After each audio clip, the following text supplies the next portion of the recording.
Welcome to the ministry of Dr. George Glass Jr. Powerful, profound, thought-provoking preaching presented with inspiration, illumination, and information as he ministers to the masses with the message of the Master. He that hath an ear, let him hear what the Spirit said unto the church.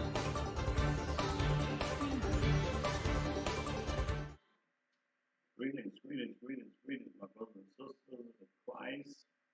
Pastor G, I want to welcome you to Dr. George Glass Jr. Online Bible study. That's right, Dr. George Glass Jr. Ministries, and we're here each Thursday night. And tonight, I need you to do three things for me again. Text someone, tag someone, tell someone. Pastor G is on with online Bible study. That's right. Listen, this may be the best 30 minutes you spend all week long. On last time, I shared with you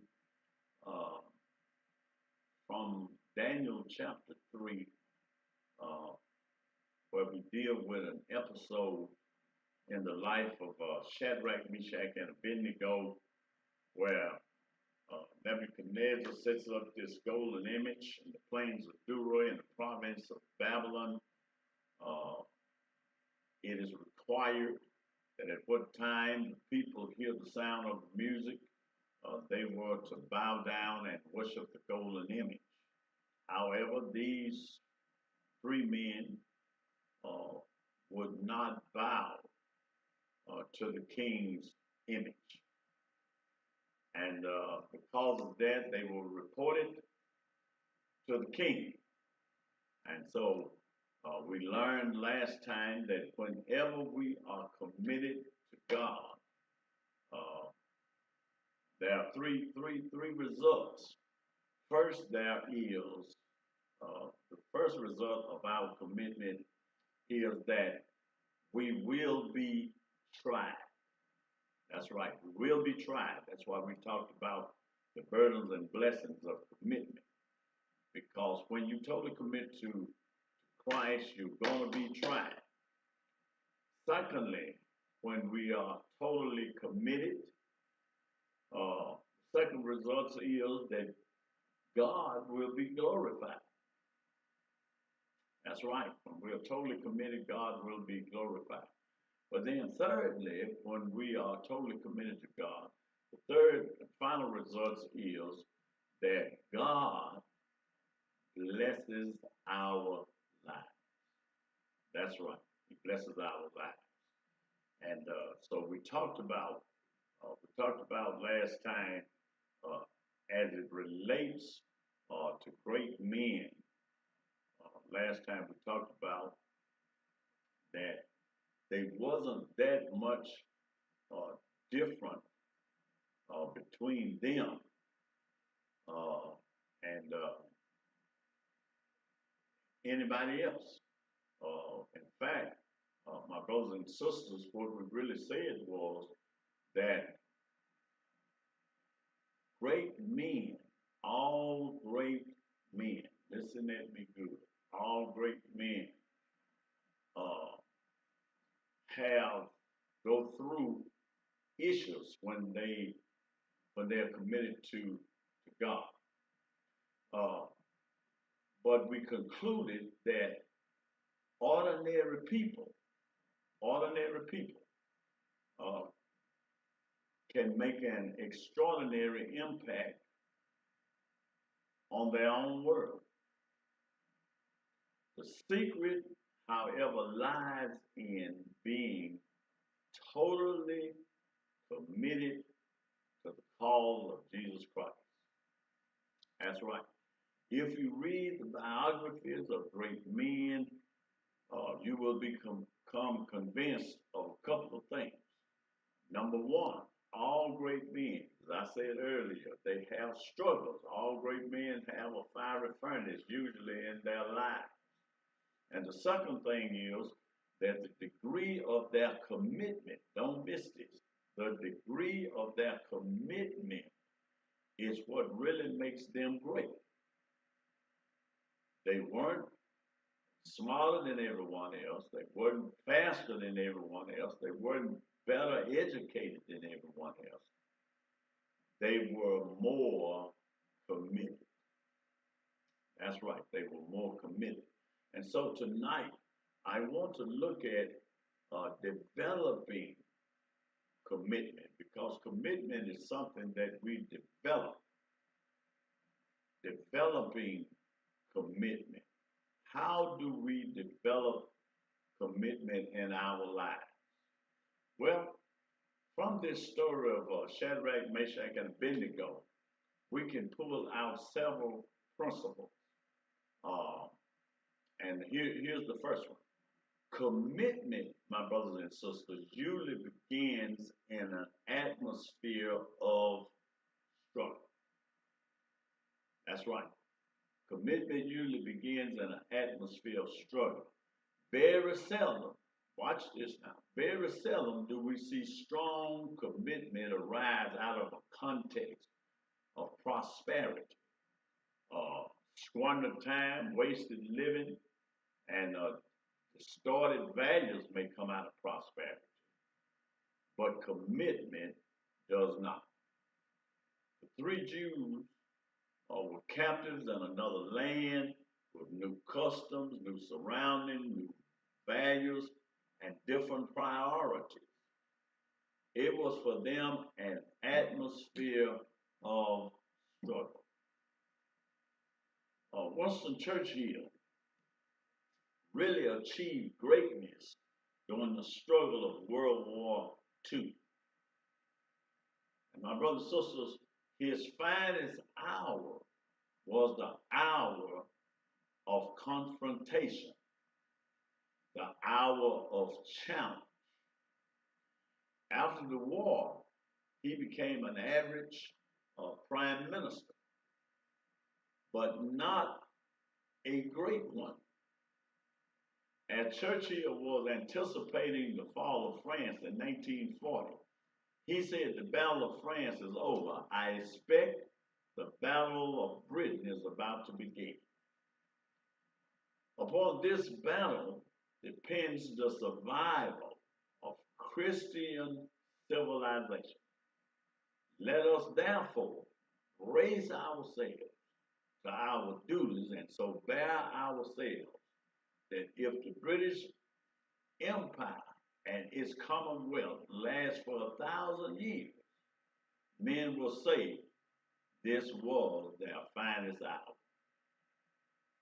That was his statement. 40 years later, 9 out of 10 people would probably say that Britain's finest hour came in the days of Churchill's leadership during World War II. Commitment usually begins in struggles and in dark hours. Number 2, commitment does not depend on abilities or gifts. Commitment does not depend on abilities or gifts.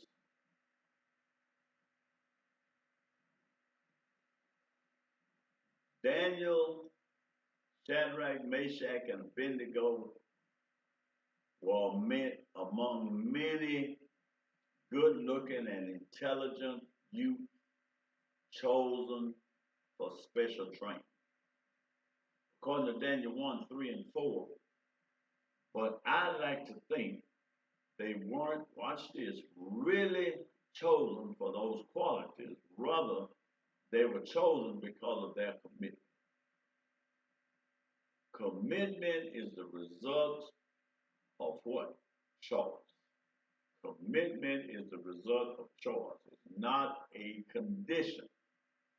It is the result of choice. People do not make great commitments because their conditions are right.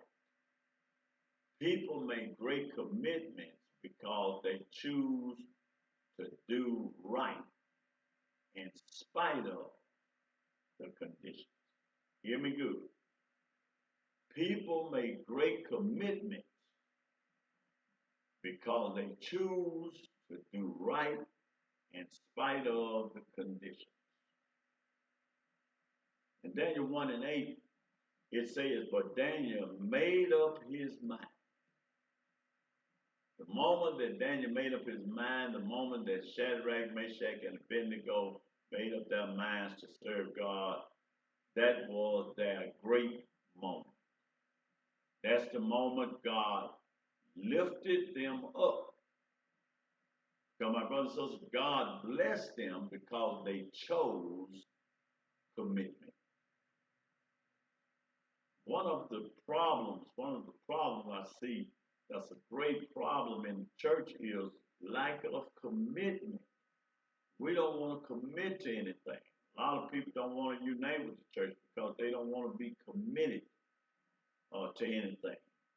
They don't want to commit to helping support the church, so helping support the pastor. They don't want to be committed to anything. Commitment starts, watch this. Here's the third principle. Commitment starts with the little things in our life. We're talking about developing commitment. Commitment starts with the little things in our lives. No one ever made a big commitment without first making little commitments. It's a lot like learning to walk. You gain new confidence with each step you take. When we see that God bless our small commitments, we begin to trust Him with bigger ones. Don't make a commitment today to win your world for Jesus. See, sometimes we have people that want to save the world, and they have people in their own house headed to hell. Don't make a commitment today. Try and save the whole world for Jesus. That's idealistic and unreasonable. Make a commitment, here it is, to win one person at a time. I say this to people all the time. Save the people, you get saved. Save the people in your house. Save the people in your family. Save the people in your neighborhood. Save the people in your community. Save the people in your city. When you finish that, save the people in your state. When you finish saving the people in your state, save the people in the nation. And when you save all the folk in the nation, if you have time, go ahead and save the world. With the confidence you gain from winning that one, you can win two more. Shadrach, Meshach, and Abednego started out on the right foot, watch this, by refusing to eat the king's food. If you can't stand up and say no to the king's food, my brothers and sisters, you can't stand up and say no to the king's idol. You don't all of a sudden get that kind of courage. It starts with the little things. You realize that when you said no to the king's food, God bless you and you prosper. Remember how they were fairer and more fit when they ate their food rather than when the other young people who ate from the king's table. When they observed them, when they inspected them, viewed them after a period of time, they were better fit, they were more fair, their skin was clear. If God helped you on the food issue, and I tell you, he can help you on the idol issue. And step by step, we began to build a foundation underneath us that gives us strong character for strong commitment. This principle also works in reverse. Here it is. And herein lies the danger of sin. When you sin once, listen at me, it's easier to sin twice. I said, when you sin once, it's easier to sin twice. That's why we ought to have a healthy fear of temptation and a healthy fear of sin. Because my brothers and sisters, sin breaks down the walls of resistance. It causes our focus to become blurred. And all of a sudden, we're doing things we shouldn't be doing. If you didn't make any strong commitment yesterday, it will catch up with you today. Settle the issue of commitment before it arrives. Don't get caught up in the emotion of the moment, because then your commitment will waver. Make your decision before the issue arrives. The battle, watch this, the battle is won before the battle is begun. Wow. The battle is won before the battle is begun. That's the secret, my brothers and sisters, behind the three Hebrews' success. They already knew, watch this, they already knew what they were going to do. They didn't stand there and listen to the music and look at each other wondering, what do we do? They had already settled the issue. So they didn't have to think about it. They had already purposed in their heart and made up their mind. Trust in God.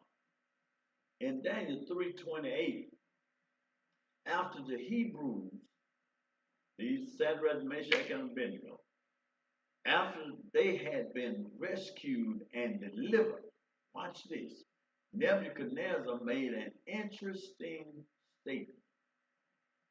Here's what he said. He said, blessed be the God of Shadrach, Meshach, and Abednego, who has sent his angels and delivered his servants who put their trust in him. Great commitments are built on trust in God. You cannot make a great commitment to anything if you don't trust God. Be single-minded. In Daniel 3:28, Nebuchadnezzar made another comment about these three guys. Not only did they trust in God, but he said they yielded up their bodies so as not to serve or worship any God except their own God. That's single-minded. In his book Choices, Frederick Flack writes, most people can't look back over the years and identify a time and place at which their lives changed significantly. Whether by accident or design, these are the moments When? Because of a readiness within us, we are forced to seriously reappraise ourselves, the conditions under which we live, to make certain choices that will affect the rest of our lives.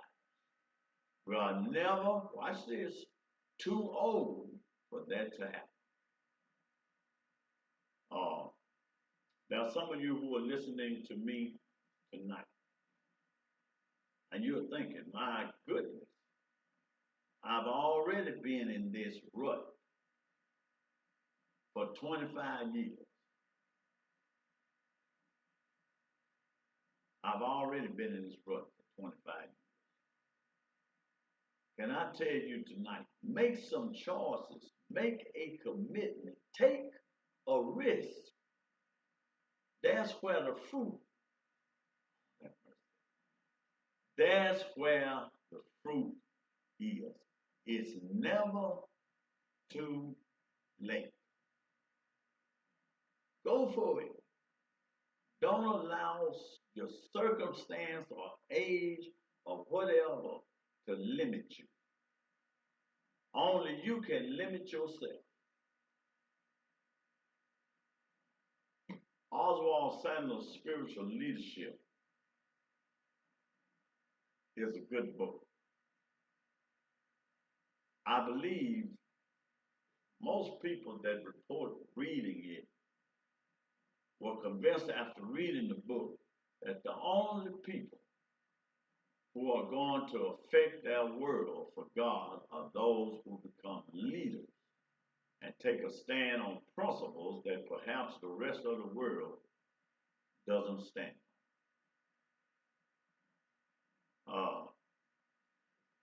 And so, listen, let me say this in conclusion tonight. My brothers and sisters, if you want to see change in your life, make up your mind tonight. If you want to see change in your life, make up your mind tonight.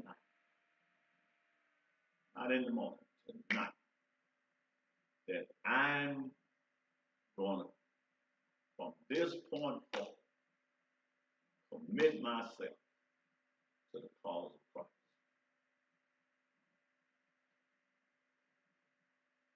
D.L. Moody once heard a man say,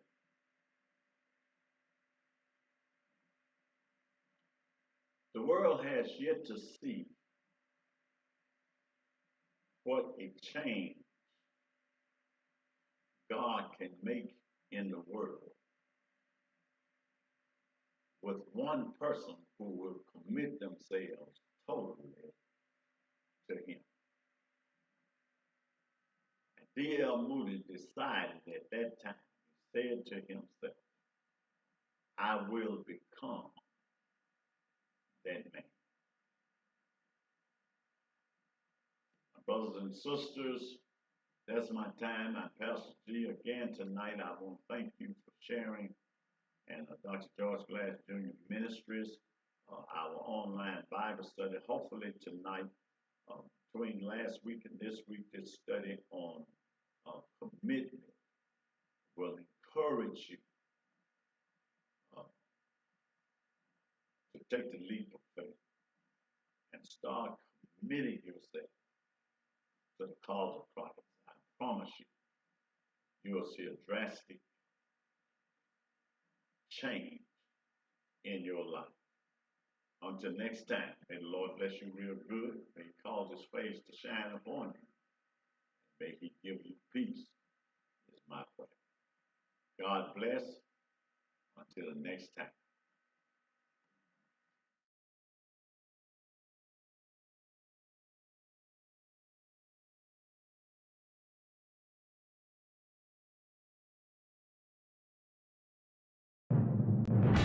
You have been listening to the ministry of Dr. George Glass Jr. ministering to the masses with the message of the Master. You can join Dr. Glass each Sunday morning at 9 o'clock a.m. Until next time, may the Lord bless you real good. May He cause His